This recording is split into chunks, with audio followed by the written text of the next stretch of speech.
We welcome you back to Longhorn Weekly. And how about a nice welcome for Mario Sategna, the head track and field coach at the University of Texas.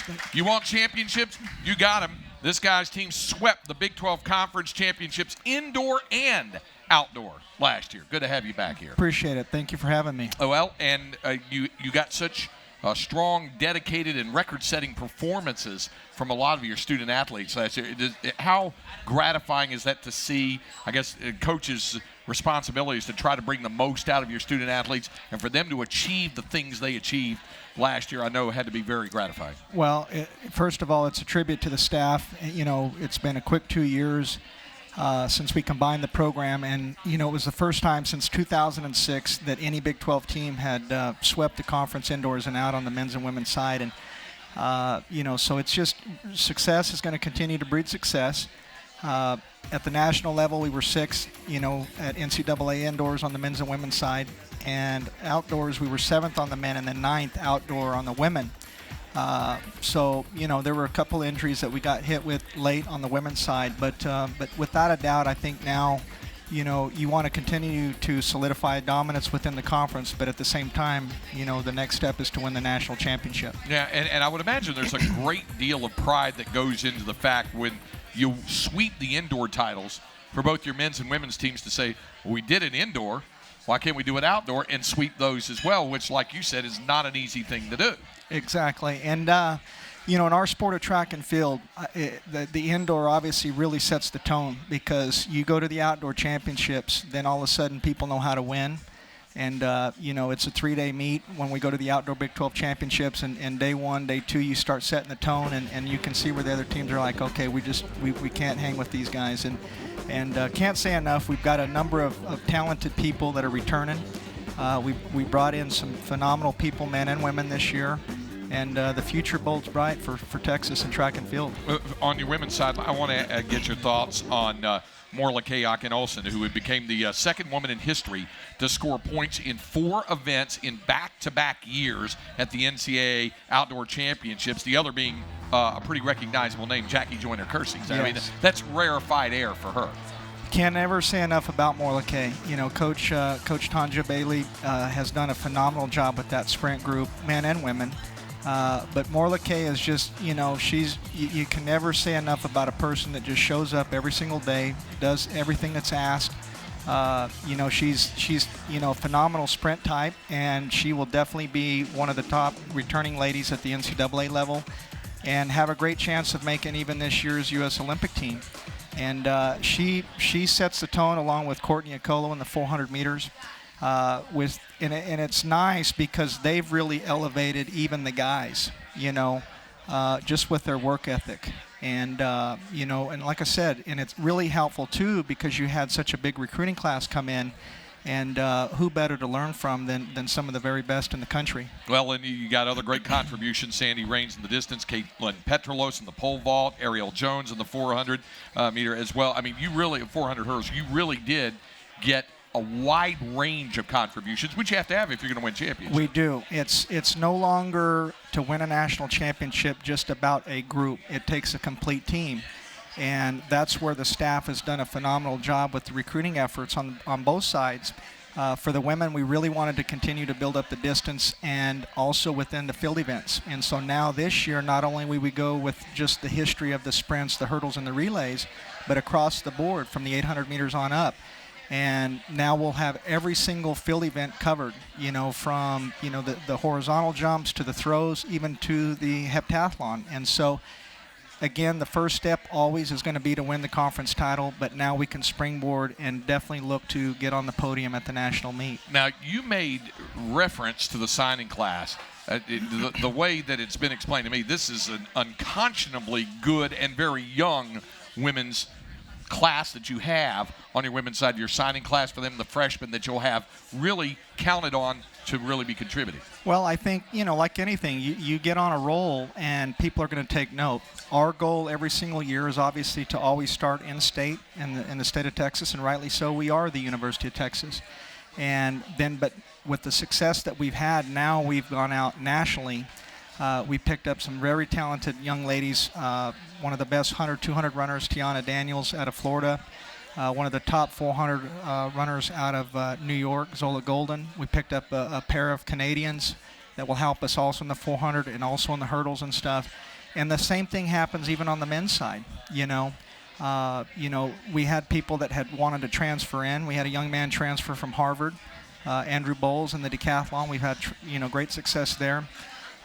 We had a couple people that were redshirting, AJ Bailey in the 400 meters that will lead that group, along with Sanajay Givens, Zach Bilderback from Salina, Texas, Byron Robinson, who was a transfer 2 years ago from Penn State.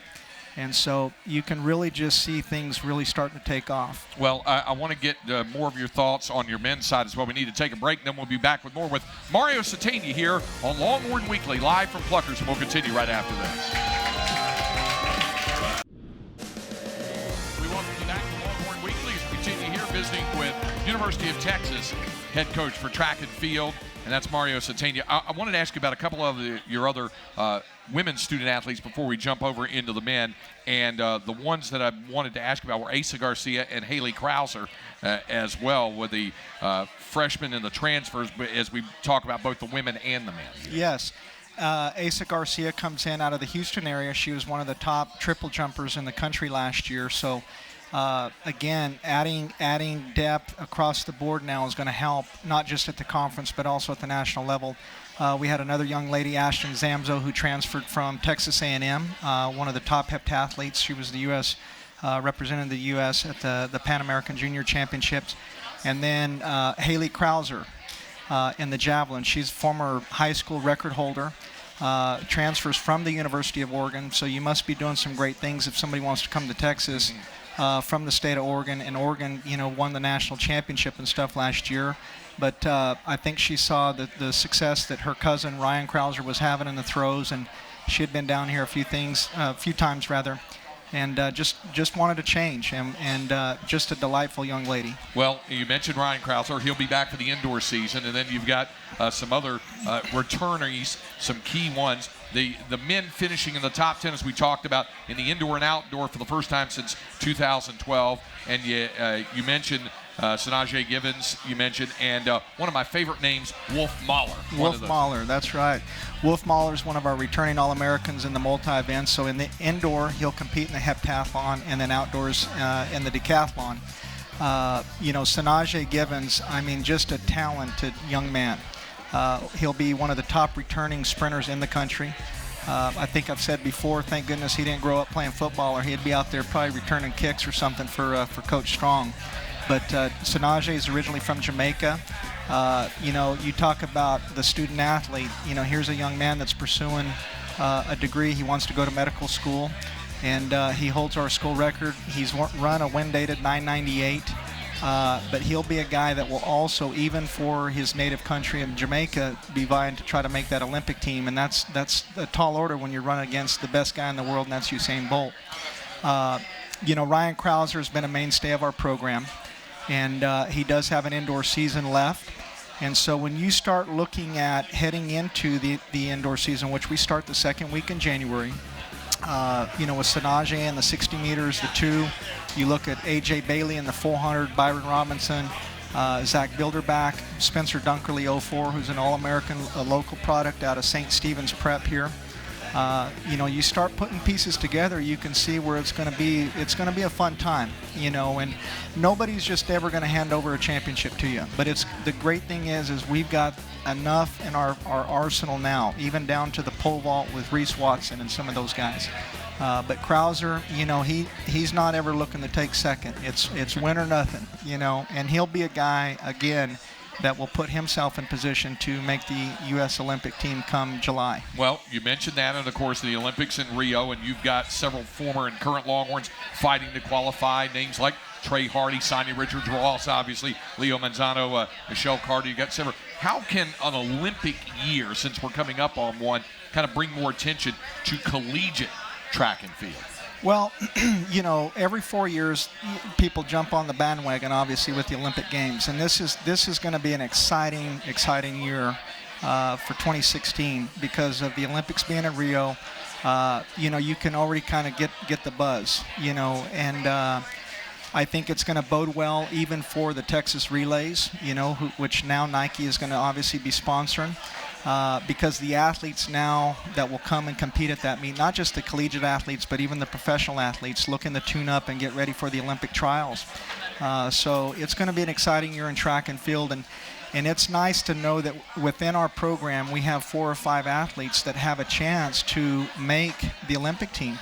And, that's a tall order, but, you go back and you look even in 2008 when Leo Manzano and Trey Hardy made it for the first time, and the Michelle Carters that you mentioned. And it's an exciting year. Earlier in the year, I was named on for the Olympic staff for the men, and so it's going to be fun to go there to Rio, experience that, but at the same time, seeing the best in the world. But how can you bring back those ideas and share that and obviously make our program even better for future years? Well, and certainly we talk about this every year being one of the springboard events of the spring leading into the summer and eventually NCAA championships and then on the international events. I'm talking about the Texas Relays, and I know you're excited about what will be around the corner come next spring. Yes. Texas Relays, will be the main part of the meet on that Friday and Saturday, April 1 and 2. And, that really kind of kicks off the outdoor season. You're coming off the indoor, you get a chance to kind of catch your breath a little bit, but that really kicks everything off. And it's great to have colleges from all over the country. Like I said, there's a lot of professional athletes who will be here to compete. But the most important part is all of those high school student athletes. It's a phenomenal way for them to come here and experience a facility that is top-notch, bar none the very best in the country, and be on our campus. And because it's a very tough, road to get even to the state championship. And so there's a lot depending on what classification you're in, what regional meet you go to.